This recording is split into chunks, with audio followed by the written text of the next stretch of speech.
What makes a culture weaker or stronger?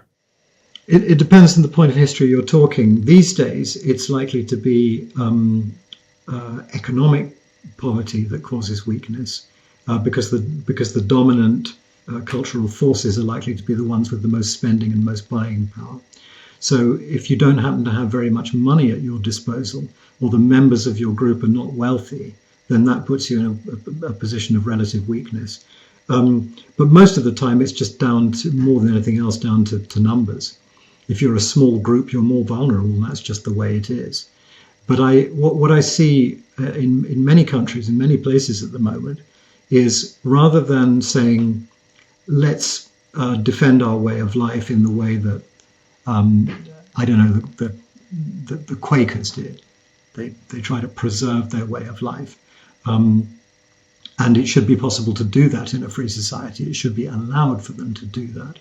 Rather than doing that, what a lot of groups are trying to tend to assume is that the only remedy for this threat that they're facing is for them to become the majority, to be recognized as the rightful majority and to dominate everybody else. And that may solve their problem, but it makes everybody else's problem worse. So I think all of this jockeying for position, we are the dominant culture, we are the ones who must get most of the money, most of the space, most of the privileges, then we're just tossing prejudice around from one group to another for the rest of eternity. I like to think of a good society as being one where people have, as America traditionally has always been, a society where people are free to live their own reality within their own group and preserve their own customs, speak their own language, and do whatever they like as long as it's within the law. I have some. I take a little bit of issue with that kind of view because I see it as in America, for example. There are many cultures here in America. There are many subcultures of America, but in my view, in my experience, a lot of the culture gets point blank watered down. That's how I would phrase it. It gets watered down, and you don't really get the fullness of the other cultures as much.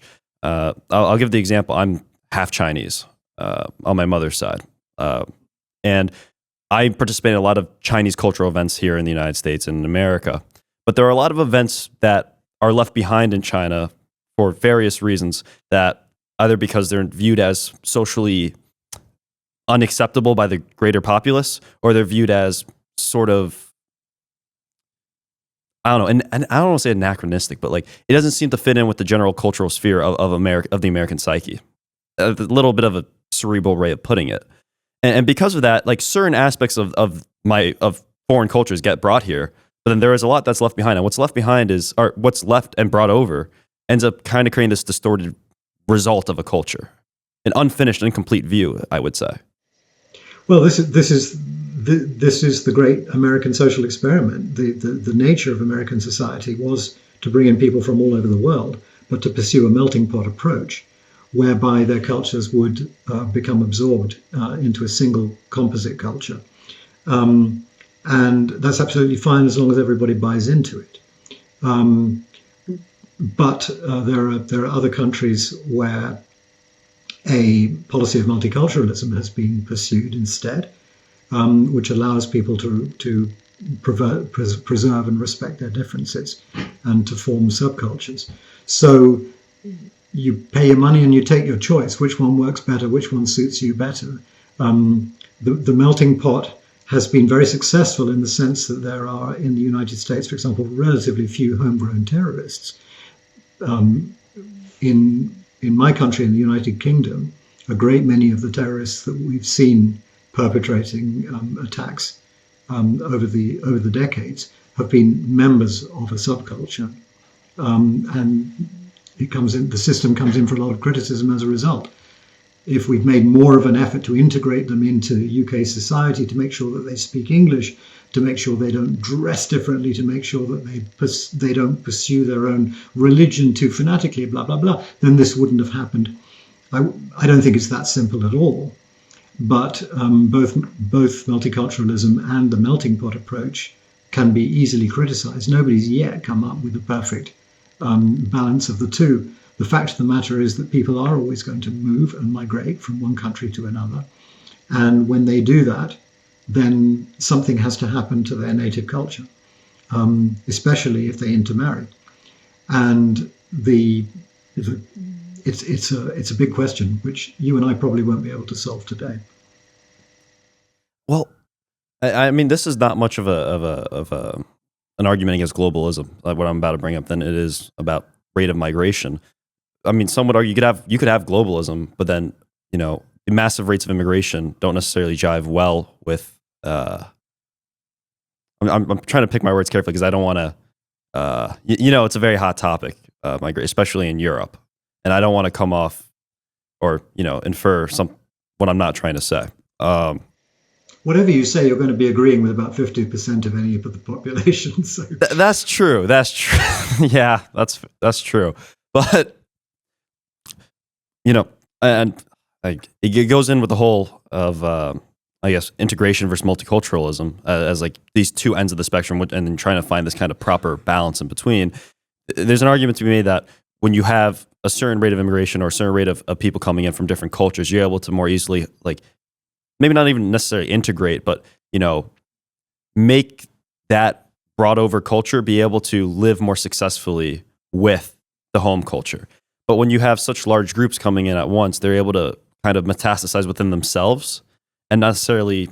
At that point, it's not even like cultural mixing anymore. It's just like having parallel societies. Yeah. Nobody could disagree with you, Ray, on that point. I mean, the fact of the matter is that societies have acceptable and unacceptable speeds of change that they can deal with. And if a society is faced with change brought in by migrant populations too rapidly, then it won't cope, because societies can't cope with that. So the critical thing is the speed of change, and you can't always determine that. You can't always decide it. Climate change is tending to create faster and bigger and more frequent waves of migration than any society can deal with. But I don't think it's at all racist. I think it's absolutely fundamental to acknowledge that most societies can cope with a certain amount of immigration if it's at an acceptable speed, if it's properly handled, and if it's done well. And if it's not done well, or it's too fast, then it will cause a huge reaction, and that's just as sure as night follows day. So what tends to happen is that if changes are visited upon a society over a period of a generation or so, then that can become evolution, and it can be a good thing.